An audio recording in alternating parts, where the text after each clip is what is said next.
Yo, what's going on, y'all? It's Eddie Johnson here. We back again. And as always, it's a pleasure, man. It's a pleasure to be back on here and to rap to y'all real quick about a couple things, man. I always enjoyed listening to older people speak, just telling stories about how life was when they were growing up, or just different things that the older people like to speak about, and I believe that as young people, it's a privilege to hear someone that's seasoned, someone that's been through life or been through certain situations that you may be going through or that you are soon to go through. I think it's a privilege to be able to hear them speak. History, I believe, is one of the best teachers. And when you listen to an older individual speak, I would always hear my grandfather speak or my dad, they would tell stories.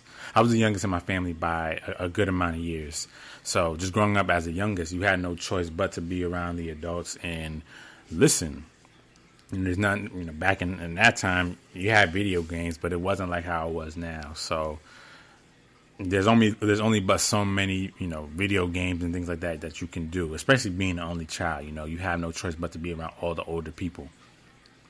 And, you hear the older people tell you, like, yeah, I'm telling you this so you don't have to make the same mistakes that I made. I find myself saying that to my son and to my cousins and stuff, to my little cousins a lot now too, because when hindsight is 2020. When you look back on your life and look back on the things that you did, and you're like, man, I could have did so many things differently, or I could have did so many things better and been in a better situation, or just, been a little different. And so, like I said, history is one of the best teachers. And, I listened to a lot of different stuff, a lot of different, podcasts and stuff like that. One in particular is Flip the Script with Queens Flip and G Money, right? And they had on some of the original Latin King members out in New York City. And one is now, he's now a pastor now. How ironic is that? He's now a pastor, and he said a lot. He dropped a lot of gems, and I didn't even get through the whole thing. But what I did listen to, it was very eye opening. And he made mention about how the term Hispanic to the older Latins, the older Latin people, Latinos, Latinos, it was kind of like a derogatory term to them, and that's the first time I ever heard anything about that, because I don't think like now, like maybe within the last few years, but when you think about like filling out job applications, they did used to have the term Hispanic on there, and you would just always hear that term Hispanic. Even still now today, you still hear certain people say that. But he made mention about, I think it was like when some of the Latinos moved out to California, they were given that term Hispanic.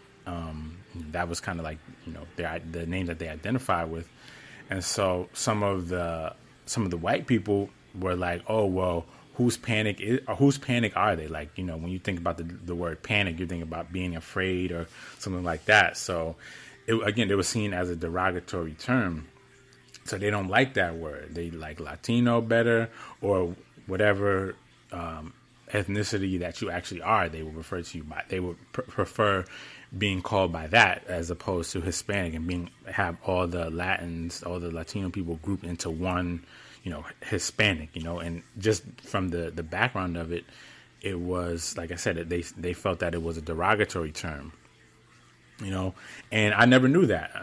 I'm pretty sure that a lot of the younger Latinos may not know that as well. And you go back and you're like, man, okay, just knowing that, then basically, like I said, history is the best teacher. When you know your history, you can understand better how to move on in the present. And certain things you won't accept, like maybe they won't accept those terms, the younger generation of Latino people. They won't accept that because they understand the history behind it, and that it made the ancestors feel a certain way because of what, how people were looking at them and what people felt about them behind that term. And I think the same thing goes to the term, the N word, right? Again, when you listen to the older generation of people and you understand where that word derives from, you can't. And he also mentioned this, like, people say like the word nigga, when black people say, they use it as a term of endearment. But then he was like, you can't have something that was bad and just, put makeup on it in a way just to make it good, to make it sound nice.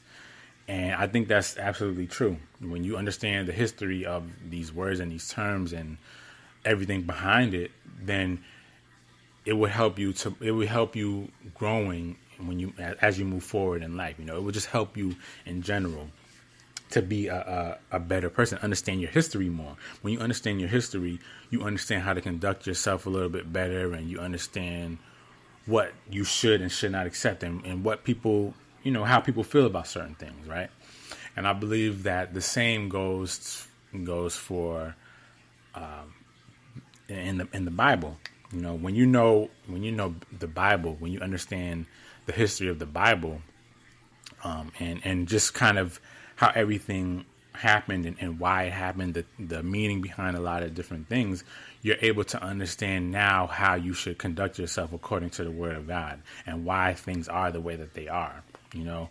I always like to bring scripture up, so I found a couple scriptures relating to this topic, and I'm like, yeah, this is good stuff right here.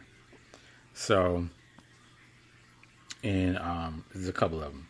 So in Romans chapter 15, verse 4, it says, "For whatever was written in earlier times was written for our instruction, so that through perseverance and the encouragement of the scriptures, we might have hope." Okay.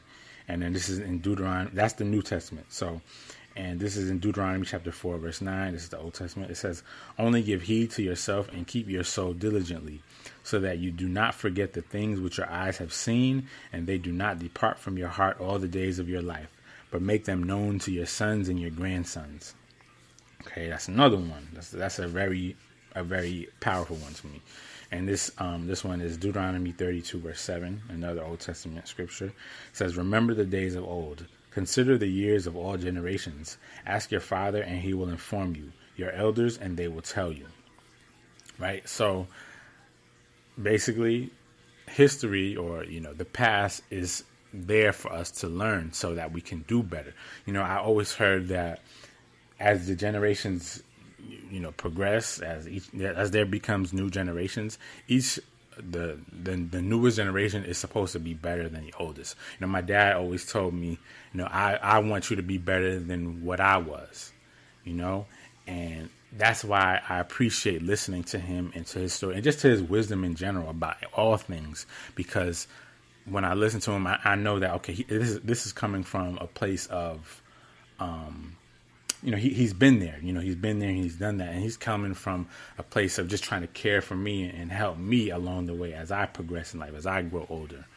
And when it comes to, because a lot of times you hear people talk about scripture and talk about, because in the Old Testament, there were a lot of, it was some very strong stuff going on in the Old Testament times. And then now you hear people like, oh, well, that's old, and we have the New Covenant now, the New Testament, so we don't always have to listen to the Old Testament, when that couldn't be further from the truth. As I just read in Romans, again, this is the New Testament. It says, "For whatever was written in earlier times," or we can think about that in the Old Testament times, "was written for our instruction, so that through perseverance and the encouragement of the scriptures, we might have hope." So again, when we look back in the past, we can be like, okay, this is what happened, and this is why it happened. So now I know not to repeat those same actions. You had a lot of betrayal in scripture in the Old Testament, because God's people chose not to listen to his instructions. They chose not to listen to his messengers and to his prophets. And they ended up in bad situations. They ended up in captivity for a long period of time. They ended up missing the first coming of Jesus Christ because they didn't listen to those prophets, who that spoke of Jesus' coming. And, my wife actually just made a video in speaking of prophecy and fulfillment. And that's the whole point of it. When things are prophesied, we need to understand that and follow after it when it does fulfill. And so when things happen in the past, we need to learn from that so that we can know how to do better in the future. If God's people disobeyed and didn't listen to his commands and to those people, to his messengers and his prophets that he sent for their betterment, for their protection, for their safety, and for their salvation, really, since they didn't listen, then they missed out. And the same things apply for us today. If we don't take heed to what was done in the past, especially those things that the Israelites and that God's people did wrong, if we don't take heed to those things, then we are bound to make those same mistakes. And when you think about it, how stupid could we be to ignore some things that happened prior, and and then allow the same things to happen in the current, in the present, or in the future. So it's so important to understand, when we're going into scripture and when we read in the Old Testament, it's exactly for that. It's for us to learn so that we can do better. There's been so many times where me being a kid and, I'll do certain things, or, it's funny because I think of this now, and, I'm married, right? I'm married. I have some children. And life is beautiful. I'm so content and so happy, and I'm grateful for what God has done, right? And I remember this one time, I think I was like a freshman in high school, I think. And, I called myself going through a little heartbreak or whatever. Some girl broke my heart. And I was in my room one day after school. And I'm pretty sure I was crying, right? And, crying like I'm upset, like, man, she hurt me. She hurt my feelings, blah, blah, blah.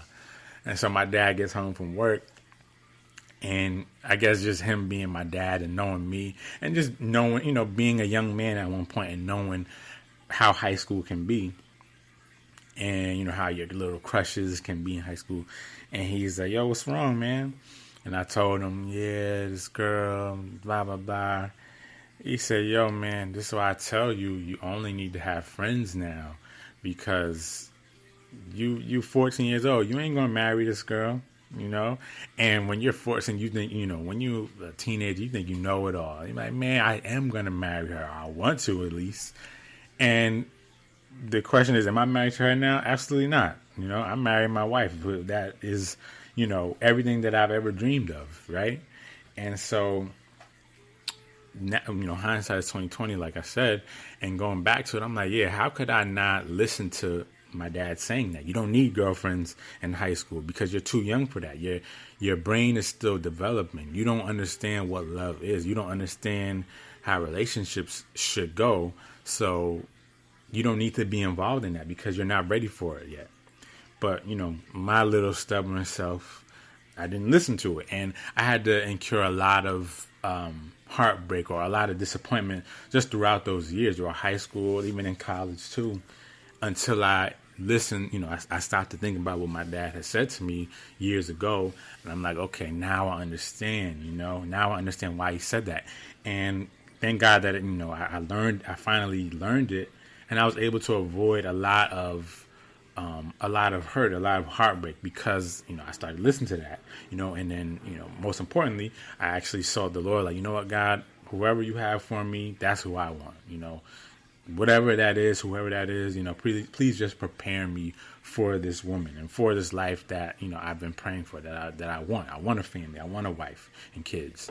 And so that's my point. When you listen to history, history is a great teacher. When you listen to history, when you listen to those that have come before you and that have, been through what you've already been through, especially when it comes to scripture. When we go back into scripture and we see all the things that happened to those that came before us, the good and the bad, when we see all those things, we understand how to move forward in the future, and one thing I did see in Queen's Flip, in the Flip the Script joint, the same guy, Pastor Benny, he was talking about his daughter, and how she has some long locks, and she went to a predominantly, I guess you could say, a predominantly white school. And I'm not trying to, come against white people or anything like that. I'm just telling you what it is. Right? These are the facts. And she went to a predominantly white school, and I guess they had been making fun of her and making fun of her hair. So she just decided to shave her hair off. And so he said he brought her into his office, and he searched up a bunch of pictures of, famous black women from the 70s and the 80s, and showed their hairstyle. And they have very natural hair and beautiful hair. And she's like, wow, I didn't know that they wore their hair like that. He's like, yeah, they did, and they was, some very impactful and great and strong women. And so she grew her hair back, and she gained confidence from that. She gained confidence from what her dad showed her from the past, and ended up having a YouTube channel, about her hair and, just hair care for, black women and colored women, just, with that different style hair, different course and texture of hair, that different texture of hair, right? And, that's a beautiful thing when you can learn from the past and now appreciate better who you are, and those that before you, those that came before you, who they were, and, just the things that they went through, and you gain a different appreciation for who you are, and I think that's just such an important thing, especially to teach the youth these days. There's so much influence out there. Speaking of the body of Christ and being a believer in Christ, I remember hearing a pastor say that back in the day at the hospitals, they used to have a parking spot strictly for pastors, right? And it was just such a good thing to know, like, okay, this is the pastor, right? To nowadays, it's not really like that anymore. You see a lot of the times, the pastors and the churches are trying to blend in with the world, for many different reasons, I'm sure. Maybe because of the benefits or what you would think are benefits that people get from doing worldly things, and just being a part of pop culture and being famous and stuff like that. Being a believer in Christ is, and especially a man of God, you would say a pastor. Those things, that's a very, to me, that's something that is worth being proud of. That the Lord has called me and chosen me to be a representative for Him, to be an instrument for Him. I don't want to look like the world. I want to be exactly how Christ is. I want to do exactly the same things that Christ is doing, because that's such a strong thing, a strong calling, and just a beautiful title to have is a follower of Christ. An instrument of Christ, and I just think that understanding the past and understanding when you go back in the Scripture, seeing the disciples and seeing the prophets, even though they went through hard times, the reward that they incurred because of their faith is just out of this world. Like, literally, it's out of this world, and nothing in this world can compare to it. So why would I want to look like the world when I know that there's a treasure waiting for me, after this life, that the Lord has prepared for me.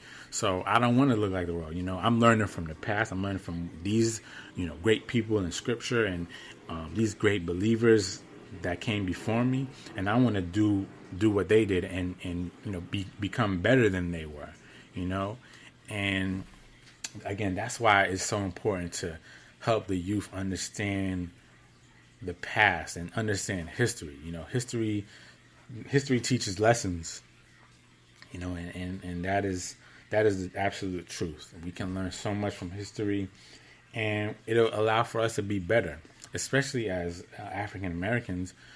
Once we learn, how strong people were back then, and the things that they had to go through, we can understand what we will and won't accept, and it truly will allow for us to grow and to be better people. I was just so grateful, and I'm so grateful, and I'm so blessed to have strong people in my family, with my dad, my grandfather, my cousins, my aunt and my mom, and just everyone, that was a lot, that set a great example for me and gave me the game. My grandmother always told me about the old days, about how her father was an entrepreneur.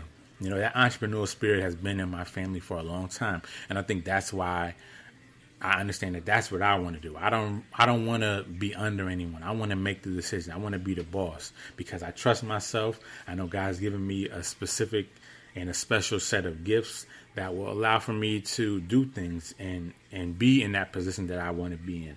And not to mention, the Lord prophesied that. That was prophesied over my life, to be in business and to travel. So just having these things, having these examples, and just knowing history, you're able to do better. When you know where you come from, it's an easier way to get to where you're going, or to know where you're going. Knowing the past helps you to get to the present, or to get to the future. And even more so in Scripture. When we know Scripture, when we understand why things happen in the Old Testament the way that they did, because a lot of times you hear people, I remember hearing people say, how can God, who's such a loving God, allow for all this stuff to go on? And really, it's a lot of times it's because of our disobedience. It's because we didn't listen to him. He tried to tell us and warn us, but we didn't listen. So now you gotta, you made that bed, you gotta lay in it now, that type of thing. So that's why it's always important to listen. I think that this generation is very prideful, where we think we got it all together and we don't care to listen to the older generations. But that's what all the knowledge is. That's like the roadmap to this is I'm kind of using a funny term, but that's like the roadmap to success, is when you know the past, how, because history repeats itself. There's nothing new under the sun. So if it happened back then, there's a great chance that it's going to happen again, but you'll know how to navigate through it, and life will be a whole lot easier for you. So, I just wanted to share that, man. History is a great teacher. The Lord has given us history so that we know how to move forward in the present and going towards the future. So, yeah, man, I just wanted to come on here and rap to y'all a little bit about that. And I hope this one was a good one, man. History, man. Go and listen to the elders. Listen to those that came before you. Read Scripture and understand that the Old Testament is there for us now, to help us now. So, yeah, man. I appreciate you guys for listening as always, man. It's truly a blessing and an honor to be able to, for the Lord to be able to, use me to speak, man. So, as always, man, I'm blessed by it, and I hope you guys are blessed by it as well. So make sure you listen to the previous episodes. I think this season is a real special one, and there's been a lot of gems dropped in there. And I'm not trying to toot my own horn, because I know it's the Lord that's given me all this material. So yeah, man, check everything out. Check all of the material out, and let me know your feedback on it, man. So. Yeah, man. Y'all take care and be blessed. Yo, yo. Yo, yo.